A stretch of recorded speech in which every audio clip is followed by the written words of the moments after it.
सब हमार भोजपुरिया भाई लोग के प्रणाम। का हाल चाल बा? आजकल अपना भोजपुरी सिंगर्स लोग के बवाल के बारे में कुछ सुने के नहीं मिलत कि फलना के नाम से गाना चलता आ फलना के अब अशब्द अभद्र शब्द के प्रयोग हो रहा बा। बहुत बढ़िया, यही तरह होके जाए। केहू के नाम लेके गईला से वो भी खराब गाना बहुत बुरा लागेला। कमेंट ना करे के, खराब कमेंट ना करे के, कभी भी गाना गाई आ नाम भी लेता नहीं तो तन बढ़िया सेंस में नाम ली। ई ना कि चाची की बेटी सपानवा में आवेली, बहुत गलत था। अब बड़ी शांति है, अच्छा लगता, सुनने को कुछ नहीं मिल रहा है और ऐसा ही होना चाहिए।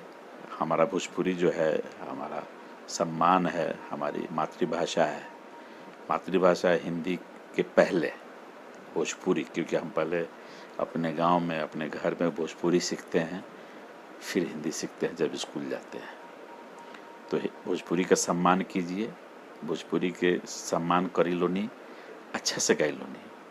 कोनो गीत खराब ना होखे जब तक ले उसमें गलत शब्द का प्रयोग ना हो।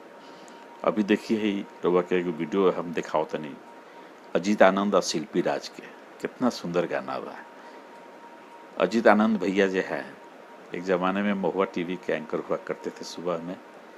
उनकी आवाज़ बड़ी अच्छी है, उनका कंटेंट्स ऑफ सॉन्ग बहुत अच्छा है। तो देखी लो नी, लाइक करी लो नी। हमारे चैनल का नाम बा इंद्रधनुष #हरेंद्र कुमार। जरूर लाइक करी लो नी। सीजन आ रहा बाटे त्यौहार के, दशहरा, छठ। हम घरे आवेला रिजर्वेशन करा ले बनी, जल्दी आओ तनी। हम छठ में जरूर आए। छठ में हमारा मन बसल रहला गाँव में।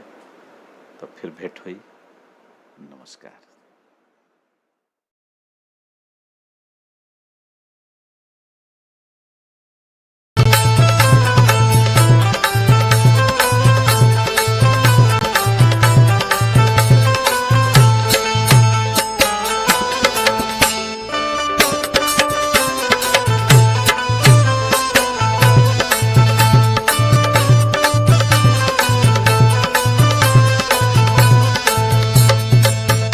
का हो का? अरे आजकल जाड़ में लौकत नहीं खू, कोनो बात बा का? हाँ तो का करी? करबू का इहे बता दो। रोजे रोजे लड़ता हूँ अपना बलम से, सारा तू शिकायत करत रहू हमसे। अच्छा, रोजे रोजे लड़ता हूँ अपना बलम से, सारा तू शिकायत करत रहू हमसे।